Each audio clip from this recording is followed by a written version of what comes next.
Hello students, welcome to a new political science session. आज का topic comparative politics और political economic system and behavioural approach.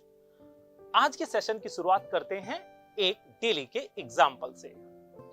आपने दाल तो जरूर खाई होगी, कभी रेस्टोरेंट में, कभी किसी अन्य स्टेट में जैसे गुजरात या पंजाब में, और आपने डिफरेंट टेस्ट भी देखा होगा। और आप ये भी चाहते होंगे कि बेहतरीन दाल आप खुद भी खाएं। उसके लिए आपको वो कंपैरिजन बहुत काम आती होगी।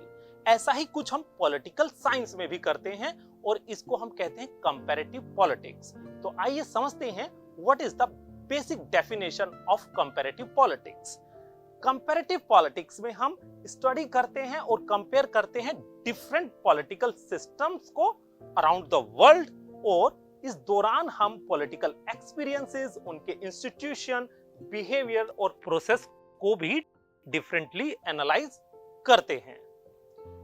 इसके करने से हमें कई लाभ होते हैं और इससे हमें यह भी पता चलता है कि डिफरेंट गवर्नमेंट्स कैसे काम करती हैं और क्यों वो इस तरह का सिस्टम अपनाती हैं। हम देखते हैं कि एग्जाम्पल क्या हो सकते हैं कंपैरेटिव पॉलिटिक्स के।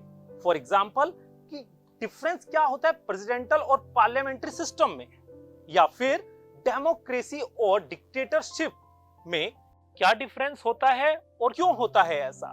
या एक और एग्जांपल लें तो मल्टी पार्टी सिस्टम जो इंडिया में वर्क करती है, उसके अलग अमेरिका और इंग्लैंड में टू पार्टी सिस्टम कहीं ज्यादा अच्छे से काम करती है, जबकि ये तीनों ही देश अपने आप में डेमोक्रेसी हैं।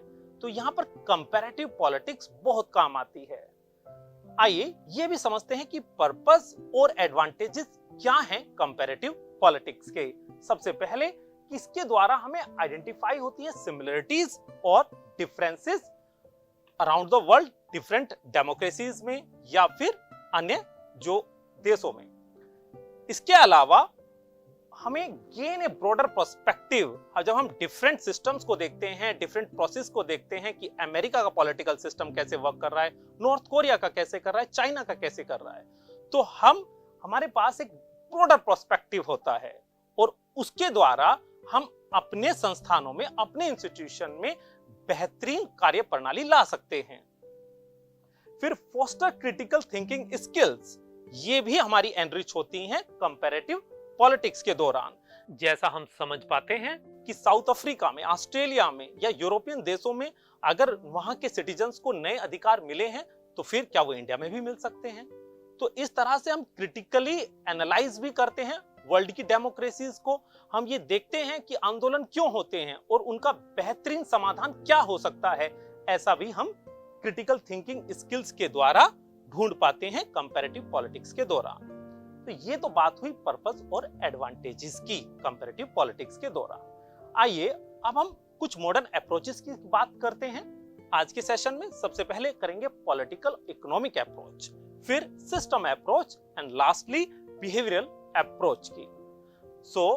पॉलिटिकल इकोनॉमिक अप्रोच का कोर एरिया यह है कि पॉलिटिक्स और इकोनॉमिक्स अपने आप में काफी इंटर रिलेटेड हैं।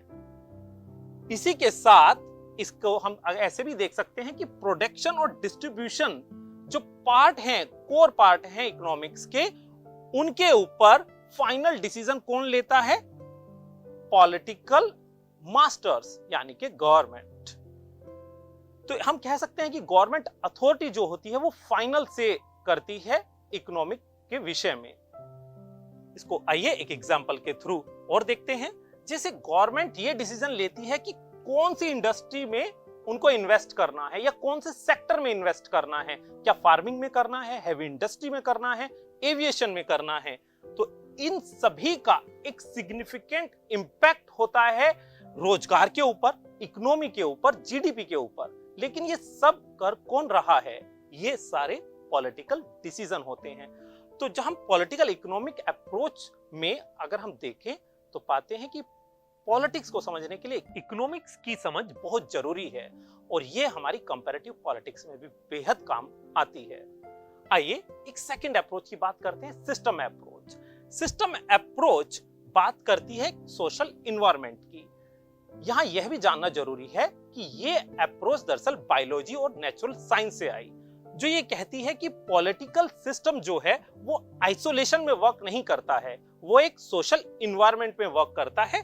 उस सोशल इन्वायरमेंट से कुछ इनपुट आते हैं, जो कि कुछ मांगे होती हैं सोसाइटी की, उनमें कुछ सपोर्ट होते हैं, और फिर उस पॉलिटिकल सिस्टम से कुछ आउटपुट आते हैं जो डिसीजन के रूप में या पॉलिसीज के रूप में आते हैं।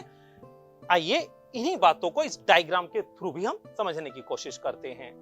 एक सोशल इन्वायरमेंट है, उस सोशल इन्वायरमेंट में डिमांड और सपोर्ट हो सकते हैं, जैसे फार्मर्स अपने एमएसपी के लिए बात करते हैं, बिजनेस क्लास टैक्स में छूट के लिए बात कर सकती है, या फिर युवा लोग रोजगार की बात कर सकते हैं।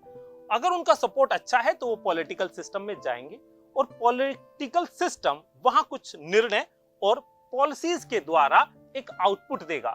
दोबारा वो सोसाइटी में जाएंगे, यानी कि सोशल इन्वायरमेंट में जाएंगे और फीडबैक का काम करेंगे, और दोबारा से इस तरह से ही फिर एक नए इनपुट्स आएंगे, फिर नए आउटपुट आएंगे, और वो फीडबैक चलेगा। तो ये एक सिस्टम चलता है, सिस्टम अप्रोच के द्वारा, जो हमें डेविड स्टर्न समझाना चाहते थे पॉलिटिकल साइंस में। तो ये भी बेहद काम आती है हमें पॉलिटिकल साइंस को समझने के लिए, कंपैरेटिव पॉलिटिक्स को समझने के लिए। आइए थर्ड की एक और एग्जांपल की बात करते हैं। जो ये एग्जांपल है इसको हम ऐसे देख सकते हैं कि डिफरेंट डिमांड सोसाइटी में आती हैं, वो बिजनेस कम्युनिटी की हो सकती हैं, लेबर्स की हो सकती हैं, एनवायरमेंटल एक्टिविस्ट की हो सकती हैं, और उनको जो है सरकार अपने निर्णयों के द्वारा और डिसीजन के द्वारा एक नई शेप देती है पॉलिसीज के रूप में। तो ये एक एग्जांपल है सिस्टम अप्रोच का। आइए बात करते हैं हम थर्ड बिहेवियरल अप्रोच की। बिहेवियरल अप्रोच दरअसल बेसिकली मानती है कि इंडिविजुअल का व्यवहार जो है वो बहुत इंपॉर्टेंट है, वो बहुत महत्वपूर्ण है पॉलिटिकल साइंस को समझने के लिए। तो वो ये बात करती है कि एज ए इंडिविजुअल लीडर कैसे रिएक्ट करते हैं, वोटर्स कैसे रिएक्ट करते हैं, पार्टी मेंबर्स कैसे रिएक्ट करते हैं। तो अगर वो कहते हैं कि अगर आप ये समझ जाते हैं तो आप उस देश की पॉलिटिक्स को बेहतर समझ पाएंगे। ये बहुत साइंटिफिक और इंपेरिकल अप्रोच है, एक प्रैग्मेटिक अप्रोच है, जो ये बात करती है कि अगर आप उन बिहेवियर्स को, उन एटीट्यूड्स को, उनके रिस्पॉन्स को अगर आप समझते हैं तो उस पॉलिटिकल सिस्टम में क्या होने वाला है इसका भी पता आपको चल सकता है। सो बिहेवियरल अप्रोच का एक उदाहरण हम ऐसे भी देख सकते हैं कि इंडिविजुअल्स यानी कि सिटीजन्स का एटीट्यूड और इन्फ्लुएंस उनके वोटिंग बिहेवियर पर कैसा होता है। क्या जिस तरह अमेरिका में चुनाव होते हैं तो वहां फॉरेन पॉलिसी पर खुलकर चर्चा होती है, लेकिन पाकिस्तान में चुनाव होते हैं तो इस तरह से नहीं होता। नेपाल में अगर चुनाव होते हैं तो उस तरह से फॉरेन पॉलिसी पर चर्चा नहीं होती, लेकिन आजकल इंडिया में जब चुनाव होते हैं तो इसके बारे में चर्चा होती है। तो आखिर इंडिविजुअल्स का बिहेवियर किस तरह का है, ये पॉलिटिकल साइंस का जानने का एक बड़ा मुद्दा होता है बिहेवियरल अप्रोच में। तो एग्जांपल था बिहेवियरल अप्रोच का। अब बात करते हैं आज के टास्क की। मान लीजिए आप पॉलिटिकल साइंस रिसर्चर हैं और आप कंपैरिजन करना चाहते हैं इंडिया और यूएसए के पॉलिटिकल सिस्टम की, तो फिर आप कौन सी अप्रोच चुनना चाहेंगे और क्यों चुनना चाहेंगे, इसकी चर्चा करिए अपने फ्रेंड्स के साथ, टीचर्स के साथ। फिर मिलते हैं एक नए सेशन में। Till then keep learning.